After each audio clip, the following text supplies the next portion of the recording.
Look, I'm not disclosing that this guy got angry and destroyed his game console. That was uncalled for. Hello and welcome back to another episode of My Game Man. My name is Joey and today's topic is all about traveling. I got 6 brand new stories for you today. So we'll dive right in with the first one. Am I the asshole? My friend wants to travel with me but didn't book her flight for 6 weeks. I'm visiting my sister studying abroad in Italy for a couple of weeks. It's been 6 weeks since I booked my flights and decided the trip dates. When I first booked the trip, I asked some friends if they wanted to come join me. Most friends politely declined, but one of my friends, Makaya, said she might be in for the trip, but had to figure out some money stuff out before deciding. I was fine with that as we had time. I knew Michaela for a year before this. I wasn't sure how serious she was, but I was down to discuss traveling. Michaela and I talked about the trip here and there, and I asked multiple times about the status of her booking. She kept saying that she's definitely coming and even talked about specific things we could do in Italy. However, she kept putting off actually booking anything. A month ago, she told me she needs a few days and we should know 100% if she's coming. A week later, she told me she could not come due to the issue with getting paid for at work. Then 2 weeks ago, she said she's back in again. I was happy to have her back in, but still, as of today, she hasn't booked a flight or stay.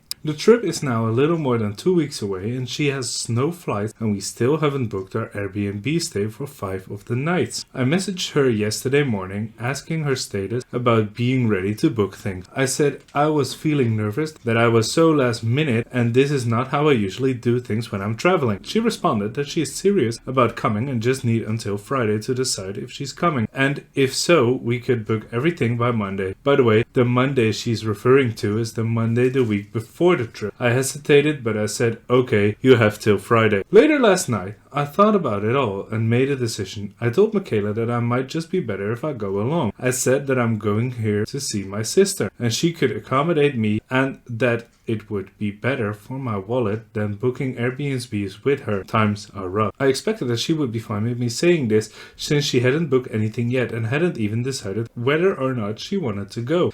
Michaela was very upset by saying I'm not going to solo and said I was weird for me bringing it up now and fucked up that I told her earlier in the day that it was okay for her to decide until Friday and then changed my mind. But my position is that I waited 6 weeks for her to book the trip. How can she be mad at me for not wanting 3 more days until Friday? She's acting like a victim somehow. She said, seems like I don't want her to go, but to me, it feels like she's not serious about going because she hasn't booked a single thing to commit to this trip in 6 weeks. So after this conversation, which didn't go great, she called me a bad friend, unfollowed me on Instagram and removed photos that were posted of us. Lol. Am I the asshole? No, you're not the asshole. You waited 6 weeks. I wouldn't even wait that long. To be fair, I would have given her 2 weeks. If she said no, then that's fine. Even you said she came back on the offer. She declined at first. I would have said, you had your chance. I know it's a bit hard. I understand it's hard to say. But no, you're not the asshole. You waited way too long. That's a learning point for you. But leaving her out there? No, you're not the asshole. Someone says, why did you keep asking her? If she goes, she goes. It doesn't change your plan. Someone else says, not the asshole. Michaela was never going on the trip, but now she has a convenient excuse as to why she can't go. I don't think you should have let her put off of paying so long. If you're planning a trip, set a payment date, stick to it, then you don't pay, tell them you're sorry, but the hotel/B&B can't wait and move on. But since she's acting like a victim, call her on her bull. If she didn't have money in the 6 weeks, how would she get the money in 3 days? Not the asshole, but I expect she will be bad mouthing you to your mutual friends, so prepare for that. Our next story is called Am I the asshole for saying no to the new person in a travel accommodation? I'll try to keep it brief. A group of friends have booked a short holiday away. I believe there are 8 people. These are kids and adults in one flat, and me, female, and my best friend, male, have 1 room each in another flat. We tried booking something for all of us, but essentially the only 2 solo people are me and a man who I like, but I am not close friends with. He has a partner, so it's not anything to do with that, but I just don't feel comfortable sharing a room with him. I've traveled a ton with my friends and we're like siblings, so I have no issues sharing with them. When I booked my apartment with 2 rooms, I said I was open for people joining if they needed, but didn't hear anything about it, so the whole time I've been looking forward to having my own room.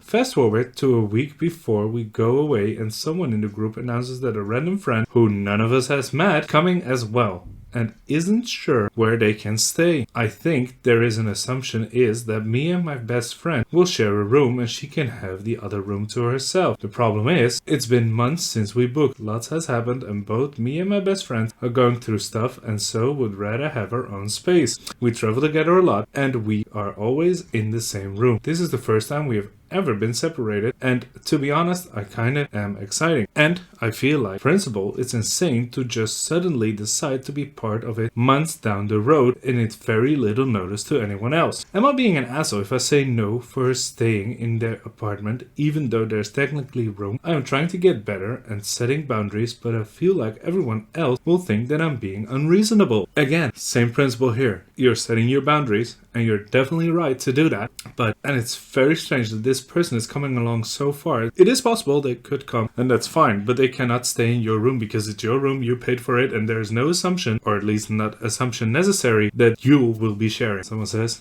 not the asshole. If you and your friend are already going to split seas on the flat, then just say no. You want a room to yourself and leave it at that. The new girl can share the other room. People can assume anything they want. Another one says, not the asshole, you don't have any deals with anyone you don't know. I don't care who they're friends with. Entitlement, sorry, don't forget to like and subscribe. Am I the asshole for stopping my husband from traveling? Throwaway. For context, my husband loves to travel and sometimes even does it solo. We went together in some country and it was fun being with him doing so, but I've gotten pregnant over the pandemic. So we sat down and talked about this because it was an accident. I've always wanted the babies anyways, just not this soon, and my husband's reaction was explicitly caught off guard and had mixed emotions. We both took it as a sign that we want to keep the baby, but my husband says he still wants to travel and asked if I'm okay with it. My parents say they wanted to have a grandchild anyways and wanted it so bad that they even said they would watch him while we go out and have fun before I was even pregnant. So I know my baby would be in good hands if we still travel, so I said yes. We decided to go through with the pregnancy. Fast forward to now. Our baby is 8 months and my husband is an incredible father. He hasn't been away since the baby was born, but he did occasionally talk about where to go next on our travel. I honestly thought at this point that he should stay home and be father because he's a parent now. He shouldn't be gone even for a day from our baby. I told him this, and he got a bit upset. He wanted to think this through about this, so he asked a little mental space to not talk about the subject right now, which I agreed. But then literally the next day, his college friend contacted him and invited him to a wedding to Taiwan. He told me this and said his friend was the one that helped him go through a lot in college and at least give him maybe 4 or 5 days to visit them. I still said no because things changed. My husband exploded and said that I broke the promise I made while I was pregnant. He kept telling me to give the baby to my parents to watch, but I said we wouldn't be responsible parents if we do that. He kept claiming it's responsible because we know the baby will be in safe hands, but I kept arguing back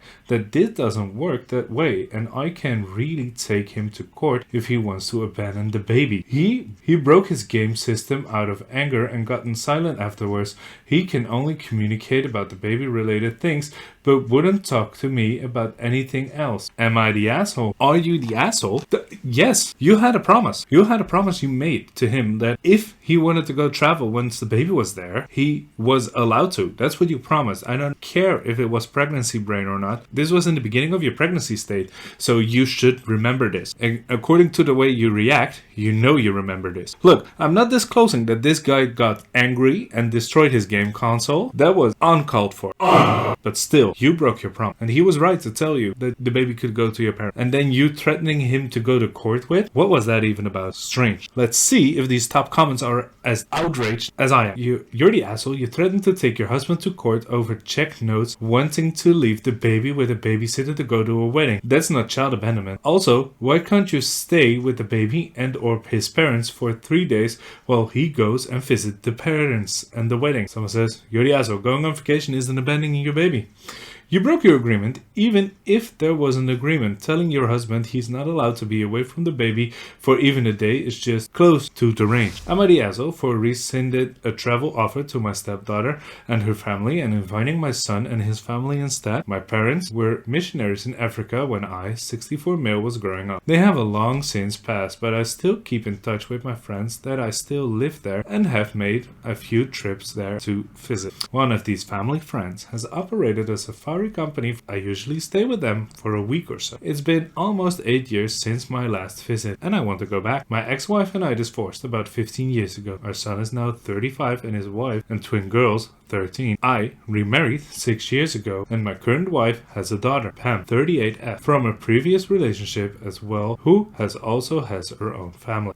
When I told my wife about wanting to plan another trip to Africa, she was very excited. I contacted my family friend, and he offered me a great deal to stay at their safari camp, but only for 2 specific windows. I told my wife about the deal, and she asked if it was possible to invite her daughter and her family on the trip. I was hesitant because Pam and I have never really seen eye to eye, but I figured this might be the type of trip that would bring us closer through a unique shared experience. When we first approached Pam about the idea, she was totally on board, but things went south pretty quick. First, the window for the trip wouldn't work for her because Pam's daughter had a softball tournament at that time that she can't miss. They did, however, offer to help cover the higher costs so that the daughter could still make the tournament. Next, however, came the deal breaker. Pam had asked how I knew my friends there, and I explained that my parents were missionaries long ago. A few days later, she came to visit with her daughter and told me that they are uncomfortable staying with colonizers and asked if we can change the trip completely. I straight up told them no, and told them they are no longer welcome to join us on our trip. It turned into an argument, and I had to ask them to leave. My wife was in tears by the end of it. Not wanting to miss out on a deal my friend was offering, I instead extended the invitation to my son and his family. He jumped at the opportunity without asking any questions. When I told him about the time window and where we were staying, he said he didn't care and they would make it work. No hassle. I told my wife that my son and his family would be joining us on the trip instead, and she got mad at me. She told me that I should have at least tried to talk with Pam about it again to see if we could make it work before inviting my son. I told her that I am not going to bring Pam and her family after they insulted my parents and have been making everything more difficult from day one. I told her my son and his family aren't making this nearly as difficult as Pam has been, and they also didn't call my parents colonizers. My wife thinks I should give Pam another chance, but is it too late for that? Yes, it is too late for that. And to answer your question, you are not the asshole. You were graciously invited them, or at least were maybe slightly pressured into inviting your stepdaughter, and you saw it as a great opportunity. You saw it as something positive. But then she going on being difficult about the softball tournament. I'm like, couldn't she skip it anyway? How important was this event? And if it was this important, you already worked it out. And then she wanted to know, how do you know them? And then you were talking about they were missionaries. And then she said, I don't want to stay with colonizers. You asked your son. He jumped immediately into action and said, I will be there. Great thing. Great guy. I don't even know the guy. But hey, let's see what the top comment is. Not the asshole. If she wanted to go a different place on a different date, then really it's not the same trip. So you haven't uninvited them from anything. You simply declined to go with a different trip. I hope you have a great time out there. Okay, that's a nice comment for Reddit. Not the asshole. I have missionaries among my grandparents as well. In West Africa, missionary work is colonization. It has had horrific effects all across the continent. You don't have to like the fact or want to dwell on it, and you don't have to take your stepdaughter family on a trip. We are allowed to take who you want. Your stepdaughter is also allowed to accurately observe the world around her and make factual statements, even if you disapprove of them because they make you feel guilty about your family completely in colonialism. Now I got 2 more stories for you. This one is a bit long, so stick with me.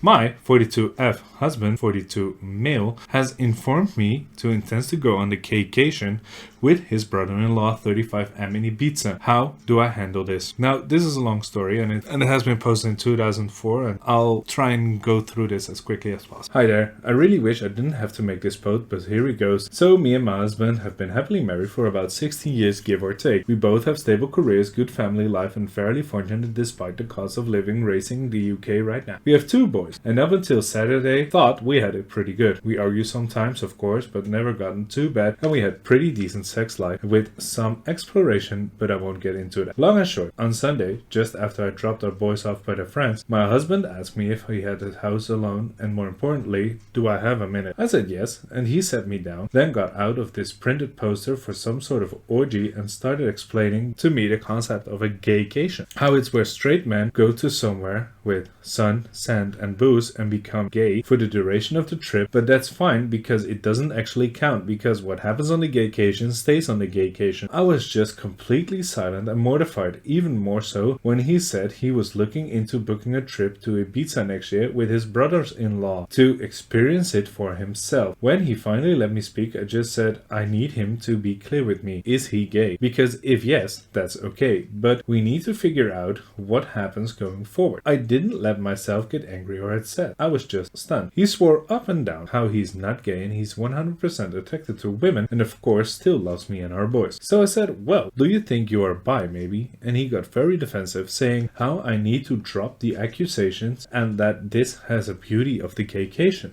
It allows straight men to experience gayness without actually being gay, and how it's like going to an aquarium. What even is that metaphor? And again, he was adamant he doesn't find men's bodies or genitalia exciting at all, but he needs to experience this apparently. I said, well, I'm really not comfortable because even if he's bi, this would be explicitly cheating on me, and he got angry and reiterated he is not gay. That's the beauty of the gaycation, etc. I just had enough and left the room. I ignored him for the rest of the day, but we spoke at tea where I again asked him why does he want this so bad. He said how he's interested in how gay men live differ to straight men's, and that unfortunately once the gaycation begins it's simply impossible for a man to resist and he must surrender himself, mind, body and soul to the gaycation or be destroyed. I really can't put into words how surreal it was because he was speaking so matter-of-factly and he again insisted this is a thing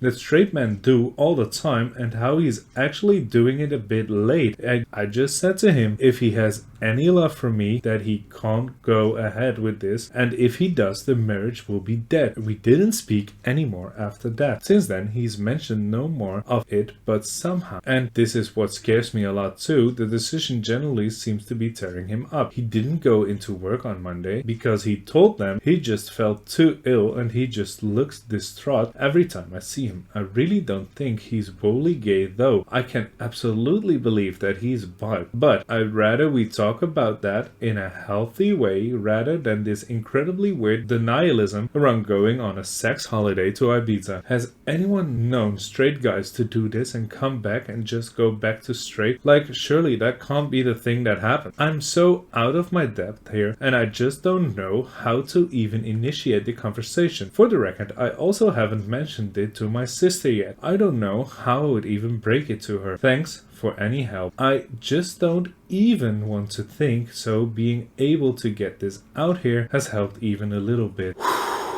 Wow. Oh man, I don't even know where to start. It's the whole there must be something bigger than this. I mean, come on, you cannot just come out of the blue and say, yeah, I want a gaycation. You're just asking her to cheat, or at least allowing you to cheat. And in my opinion, she has been very thoughtful and very willing to talk to you about this, and her communication is on point. Some other people should learn from this woman how she is communicating this to you. Wow. We got an edit. Wow, this blew up. This has been incredibly sobering and thinking I've confirmed what I already know to be the case. The marriage is dead, or one way or another. In a way, I was in denial myself about that. I have contacted my sister-in-law and she initially screamed at me, calling me a liar, and even insinuated I was trying to steal her husband. She rang me back shortly after, apologized, and admitted she was in deep shock. I have asked my parents to look after the boys and we're going to meet tomorrow to discuss this deeper. I have also texted my husband he needs to make alternative accommodation arrangements, but he will not be sleeping here tonight and a bag will be waiting for him. Not sure if the mods want to lock the post or not, but I think I've got my answers. Thank you all for the kind words, especially Champion Flight, who really gave me a good dose of a reality I needed. P.S. I see a lot of people asking about the aquarium, and at a risk of doxing myself, there's a pretty famous aquarium in the UK called The Deep. At the very end you walk through a tunnel that goes underneath the main fish tank, so it's quite immersive, I suppose. My husband explained the aquarium thing in that it's a bit like that. You go there and you observe the fish. You even get up a bit close, but you never actually enter the water, get emotionally invested, or become a fish. English, gay. So it doesn't really count. It was a very bizarre analogy, and I pointed out it still makes no sense, and he just got more in a huff and how I just don't get it, and frankly, I still don't. And now, the long-awaited updated. So, when I last posted, I contacted my husband to tell him he wouldn't be staying at my home tonight, and a bag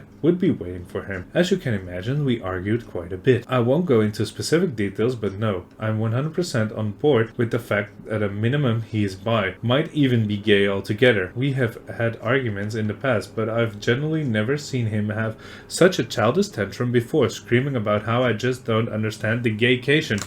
Absolute despire that phrase now, and insinuating I'm actually homophobic because I refuse to allow him to participate in this cultural exchange with the gay community. A lot of you said to ask him if he would be acceptable if the roles were reversed, and I did say would it be acceptable if I went and slept with other guys during that week.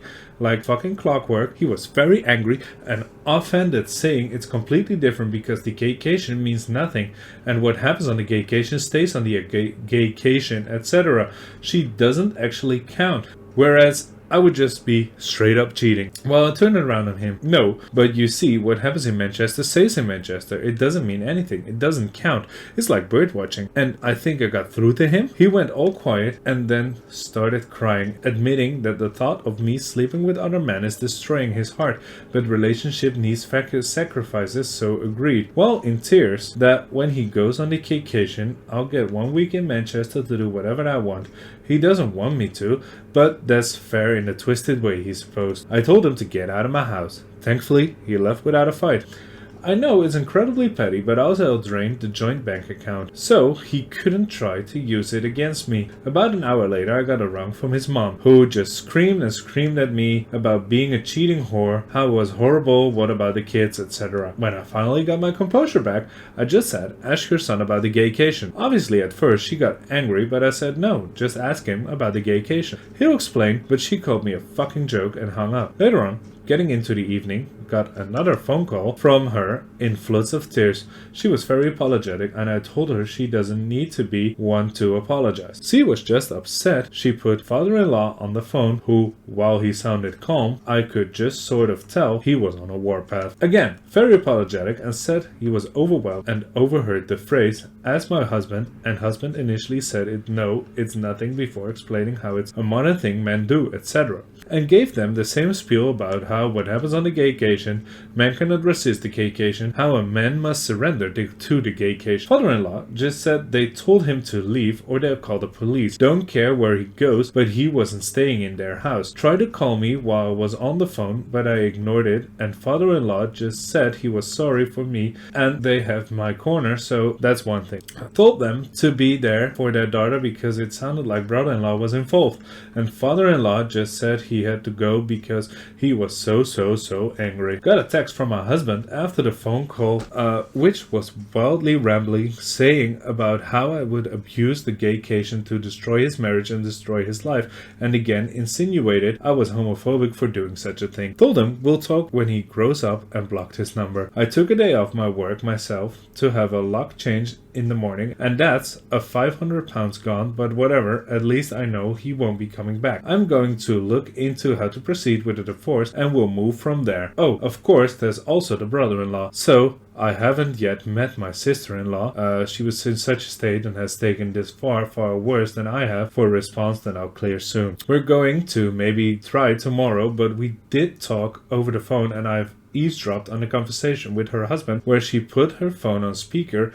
and I went to mute. Her husband had come home early and just said to him, can you please explain what the gaycation is? She told me afterwards she was praying he would look confused or just be like that or anything like that. But instead, he just sat her down and explained that gaycation is a new thing where straight men go to gay hotspots and participate in gay sex acts, but it doesn't count because there are no investments, and because that happens on the gaycation stays on the gaycation. He He said it's like writing down angry thoughts and putting them in a drawer. You never have them again. Whole time, sister-in-law is in tears. He calmly bets off the same points as my husband did about how it doesn't count, and he even did the whole impossible to resist, you must surrender and destroy shit. I seriously think they must be speaking to a dominatrix or something, because surely neither of them are into this, actually make that up on their own. I really don't want to go in what was discussed for her sake, but it becomes very apparent that to me that brother-in-law is into sissy hypnoporn, and at times conflated that this was concept of a gaycation. There was this utterly surreal moment where sister-in-law is just trying to wrap her head around this whole, also in floods of tears, and she explains so gently, so matter-of-factly,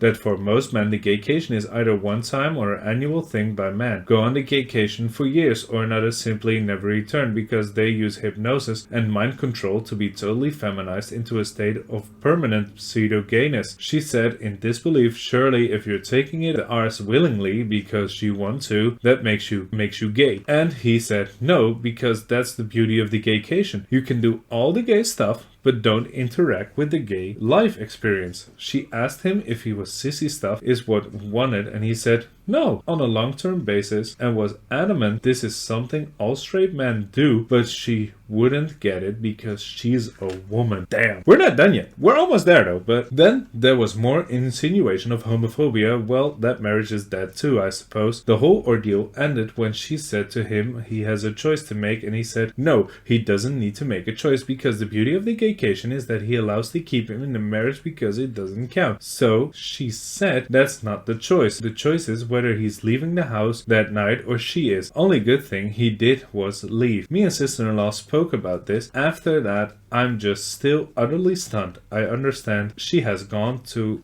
one of her parents for support. What exactly did we do to have our lives destroyed in such abrupt, bizarre, embracing way? Damn, that was a story. I'm not too sure how to react on this.